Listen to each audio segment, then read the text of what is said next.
Hello friends, so your divorce case is finally over. Congratulations to you. And as the weeks after turn into months and the months turn into years, you start noticing a new pattern, and that is your ex-spouse has stopped following or abiding by the court-ordered time-sharing or visitation schedule. So what happens if after a divorce one of the parties stops following that time-sharing schedule? Well, today I want to talk about one of the most crucial aspects of co-parenting that oftentimes goes overlooked, and that is the importance of both parents to follow the court-ordered time-sharing schedule. So if your ex-spouse is not following the time-sharing schedule, you are not alone. This happens quite often, and in this video we will explore practical tips on how to ensure that both parents stick to the court-ordered time-sharing schedule and what to do if issues arise. Welcome back to the Divorce Broadcast. My name is Manny Segarra, coming to you from Miami, Florida.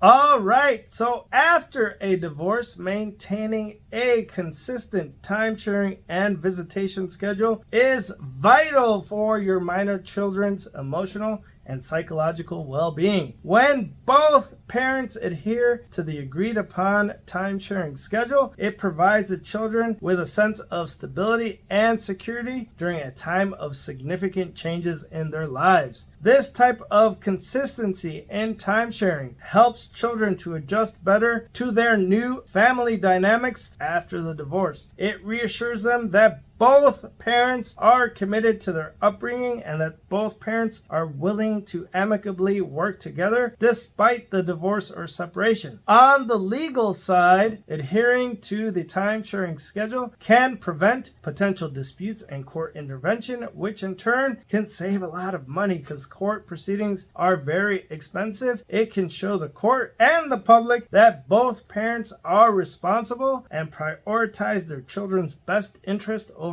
their own needs, and that is a great thing. The other issue that may arise is when one of the parents doesn't allow for the time-sharing schedule to occur. It's not always the case that a parent simply doesn't pick up the children. There are times where the parent who is either trying to alienate the other parent from the children or doesn't want to abide by the schedule prohibits that other parent from actually engaging in time-sharing. Having said all of that, we must also keep in mind that we are all humans. We're all fallible, and sometimes life happens. And there are times during the relationship or the post-divorce relationship that one of the parents may not abide by or follow the time-sharing schedule. So we're going to talk about some strategies on how to address what happens if one of the parents is not following a court-ordered or agreed to time-sharing schedule. One of the first strategies that I always suggest when one of the parents is not following the time-sharing schedule is for the other parent or for someone to communicate directly with their ex-spouse about the issue. The importance of clear and calm communication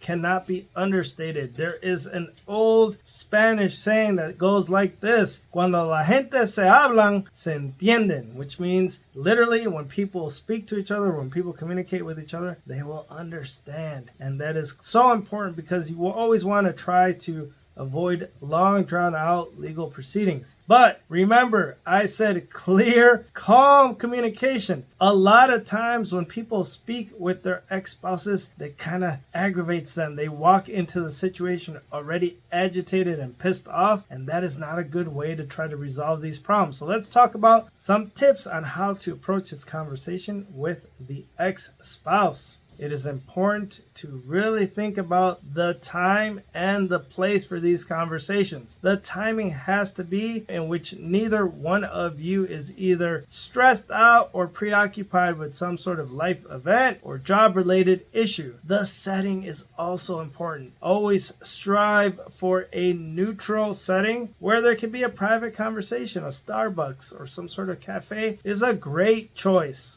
It is also extremely important to stay calm and composed. You have to keep your composure. One of my favorite scenes was in Old School when Will Ferrell was shouting to his buddies, "You gotta keep your composure." Think about that. You do have to keep your composure because it is important for you to approach the situation in a good mindset. And again, I am acutely aware of what everyone is probably thinking, which is, I hate having to talk to my ex-spouse. Well, suck it up, buttercup, because this is about your kids. It's not about you, and you want to try to talk about the time-sharing schedule. So find your zen and approach the situation in an emotionally intelligent way. Keep your emotions in check even when you start to feel frustrated or angry, because the ex-spouses, they always know how to push the buttons, and a calm demeanor always helps to allow the conversation to go a lot easier. Also, another great tip is to mind your body language. Use open and non-confrontational body language. You may want to practice this with either families or colleagues or friends before you have this conversation. So much can be communicated through a person's body language. So make sure that when the situation arises and we're going to have a conversation with the ex, we're calm and our body language is appropriate. Another important tip is to focus on the children's best interest. The conversation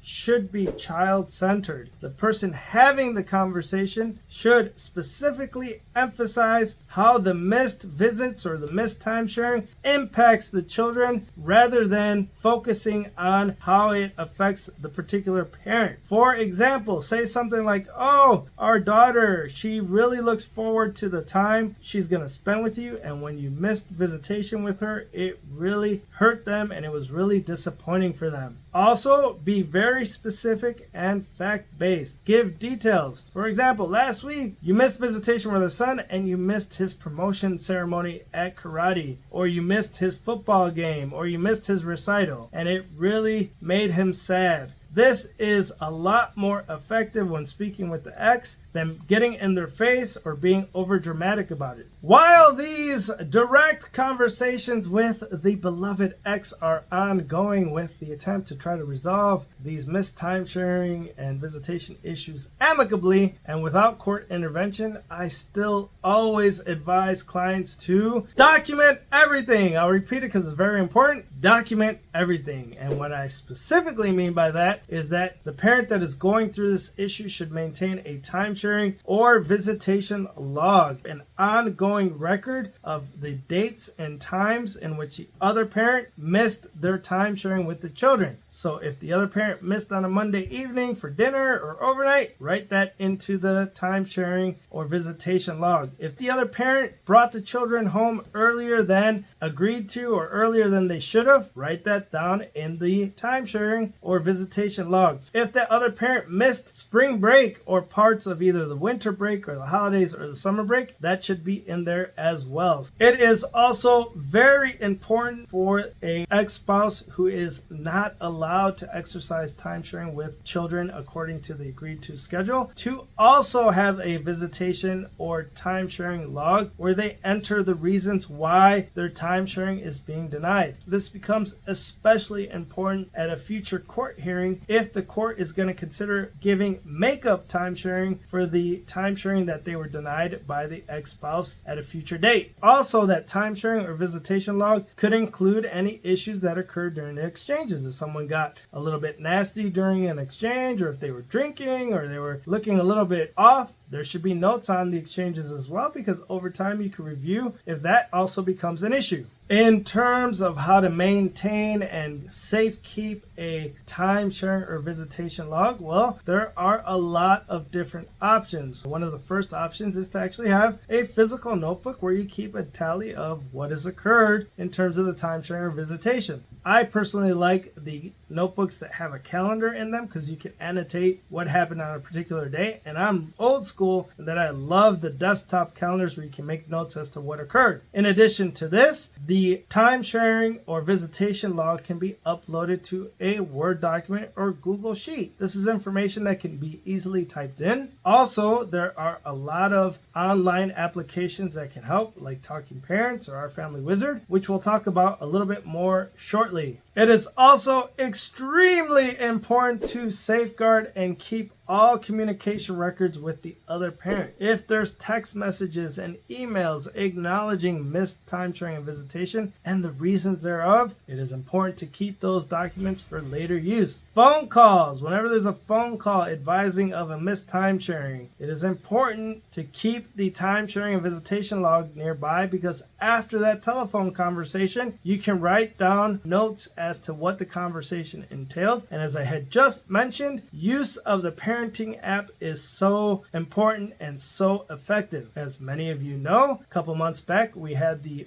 founder of Talking Parents on our show, and he gave a great example of how Talking Parents is useful in these situations, especially when it comes to missed time sharing, because those records are really easy to use in court. Some of the additional benefits of using these apps like Talking Parents or Our Family Wizard is that they each have tools for tracking missed time sharing, and it is in real time. These applications feature some messaging and shared calendars that also will help later on in court. All right, so we've reached the point that we have attempted to resolve these time sharing issues with our ex-spouse. We've either said to the ex-spouse, hey, you need to start engaging in the time sharing because you keep missing and it is causing your children emotional distress. Or if you're on the other side and you're saying, hey, you haven't allowed me to have time sharing with our children and I want makeup time sharing, or I'm not going to stand for this anymore. I've tried to resolve it with you and you're not letting me have the time sharing that I'm entitled to. Well, it may be time to seek guidance or consultation from an attorney or to file something in court on your own. So now we're going to get into some of the court intervention that someone should consider if time sharing becomes an issue. There are several motions that can be filed. One of the most popular ones is either a motion for enforcement, where the party is seeking that the court enforce the time sharing schedule. There are motions for contempt, where the parent is seeking the court to get the other parent in trouble, hold them in contempt for not following the time sharing schedule. There are motions for make up time sharing. I personally love this motion because if there is a situation in which one of the parents is denying the other parent time sharing that they are entitled to, it is a great tool to use in court to try to get the court to give that parent who missed out on the time sharing make up time sharing. There are motions that you can file to increase